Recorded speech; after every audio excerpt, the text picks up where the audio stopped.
शैतान बहू की कहानी एक ऐसी कहानी है जो कई प्रकार की डरावनी, रहस्यमयी या थ्रिलर शैली में हो सकती है। यह एक डरावनी और रहस्यमयी कहानी होगी जिसमें शैतान के प्रभाव में एक बहू के जीवन के उतार चढ़ाव को दिखाया जाएगा। शैतान बहू की कहानी। यह कहानी एक छोटे से गांव की है, जहां के लोग शांतिपूर्वक जीवन जीते थे। गांव में एक पुराना हवेली थी, जिसे लोग डर की वजह से छोड़ चुके थे। कहानी यह थी कि उस हवेली में एक शैतान का वास था और जो भी वहां गया, वह कभी लौटकर नहीं आया। गांव के बुजुर्गों के अनुसार यह हवेली शैतान की काली शक्तियों से बुरी तरह प्रभावित थी। फिर एक दिन गांव के एक साधारण परिवार की बहू राधा अपनी ससुराल में आई। वह एक प्यारी और धार्मिक लड़की थी, लेकिन ससुराल में कदम रखते ही कुछ अजीब घटनाएं होने लगी। घर में अजीबोगरीब आवाजें आने लगी, कभी खिड़कियां अपने आप बंद हो जाती, तो कभी कोई अंधेरे में अदृश्य रूप से चलता हुआ महसूस होता। राधा का ससुराल वाला परिवार उसे समझाता कि ये सब पुराने घर के कारण हो रहा था, लेकिन राधा को ये घटनाएं परेशान करने लगी। राधा की सासू माँ उसे एक दिन हवेली के बारे में बताती है। सासू माँ कहती हैं कि हवेली में एक शैतान का वास था, जो हमेशा नए मेहमानों का शिकार करता था। राधा की जिज्ञासा और डर बढ़ने लगता है, लेकिन वह अपने पति के साथ उस हवेली का दौरा करने का फैसला करती है। जैसे ही वे हवेली में प्रवेश करते हैं, वातावरण भारी और घना महसूस होता है। हवेली के भीतर हर कमरे में एक अजीब सी गंध और ठंडक महसूस होती है। राधा की नजरें जैसे ही दीवारों पर जाती हैं, उसे खौफनाक आकृतियां दिखने लगती हैं।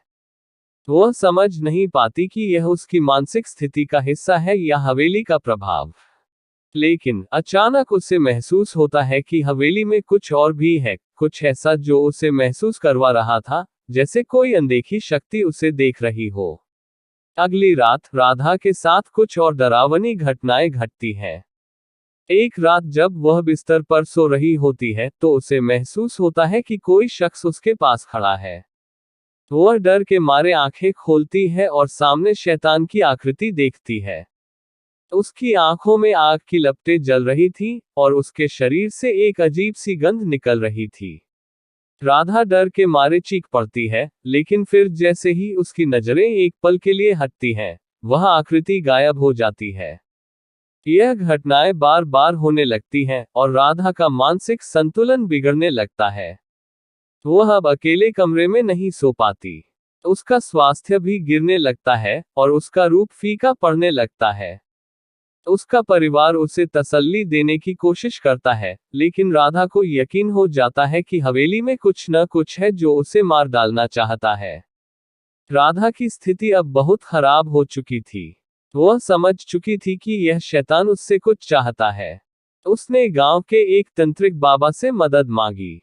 बाबा ने उसे बताया कि हवेली के अंदर एक गहरी अंधेरी शक्ति बसी हुई है, और केवल एक विशेष पूजा और तंत्र से ही इसे शांत किया जा सकता है। राधा और बाबा दोनों मिलकर हवेली में जाते हैं, जहां वे शैतान का सामना करते हैं। तंत्रिक क्रियाओं के दौरान शैतान राधा को अपनी जाल में फंसा लेता है।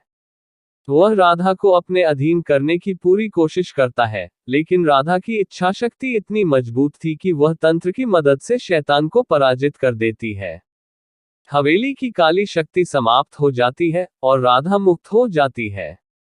इसके बाद राधा और उसका परिवार फिर से सामान्य जीवन जीने लगते हैं। हालांकि राधा कभी भी हवेली के बारे में नहीं भूल पाती, और उसे यह सीखने को मिलता है कि किसी भी अंधेरे से लड़ने के लिए खुद के अंदर की शक्ति को पहचानना जरूरी है। यह कहानी डर, साहस और मानसिक मजबूती की थीम को दर्शाती है। आप इसे विस्तार से लिखकर अपनी शैली में और भी दिलचस्प बना सकते हैं, जैसे शैतान के इतिहास, राधा के संघर्ष और तंत्र विद्या के बारे में और गहराई से जानकारी जोड़कर।